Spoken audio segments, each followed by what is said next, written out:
गुमशुदा रिश्ते एक छोटे से गांव से होती है जहां एक प्राचीन हवेली खड़ी है। हवेली का नाम सोनवानी था।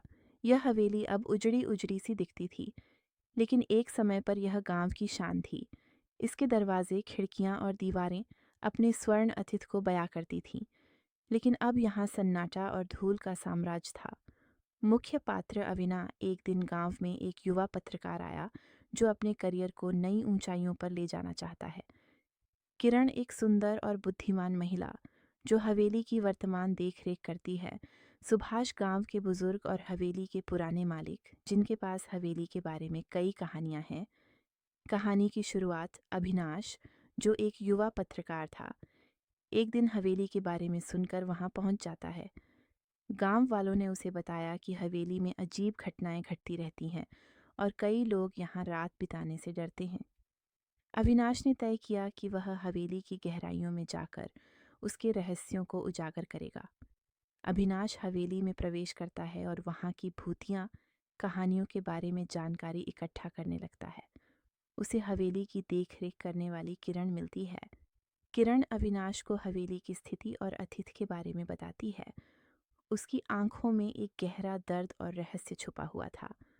अविनाश और किरण मिलकर हवेली के बारे में जानकारी जुटा है। वे हवेली के पुराने कमरों, गलियारों और पुस्तका का अवलोकन करते हैं। अब और किरण ने हवेली में रात बिताने का फैसला किया। रात के समय हवेली में अजीब अजीब आवाज़ें सुनाई देती हैं। दरवाजे अपने आप खुलते और बंद होते हैं और कभी-कभी सर्द हवा का झोंका पूरे हवेली को महसूस होता है। अविनाश की खोजबीन के दौरान उसे एक पुराना बक्सा मिलता है जिसमें कुछ पुरानी चिट्ठियां, दस्तावेज होते हैं। अविनाश और किरण उन दस्तावेजों की जांच करते हैं और पता चलता है कि रिश्ते एक कीमती पत्थर था जो हवेली के मालिक के परिवार का प्रतीक था। रिश्ते का खो जाना उस परिवार के लिए एक गंभीर घटना थी। दस्तावेजों में यह भी पता चलता है कि रिश्ते को किसी ने जानबूझकर छुपाया था और इसके पीछे एक गहरी साजिश थी। अविनाश और किरण ने सुभाष जी से रिश्ते के बारे में जानकारी प्राप्त की।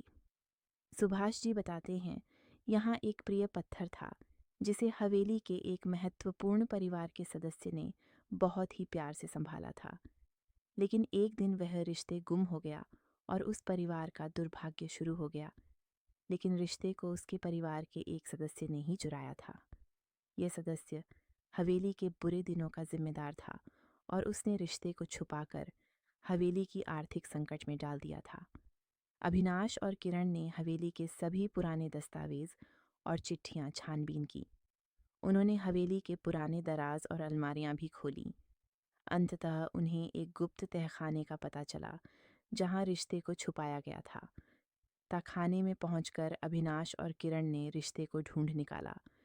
रिश्ते एक चमकदार और कीमती पत्थर था जो वर्षों से अंधेरा में पड़ा था। रिश्ते की प्राप्ति के साथ ही हवेली की गुमशुदा खुशियां लौट आईं। रिश्ते की प्राप्ति के बाद हवेली की स्थिति में सुधार हुआ। सुभाष जी ने हवेली की पूर्ण वृत्ति का निर्णय लिया और गांव वालों ने मिलकर हवेली को उसकी पुरानी साल लौटाई।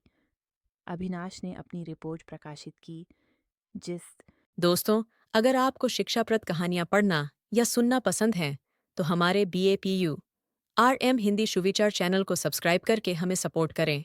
धन्यवाद।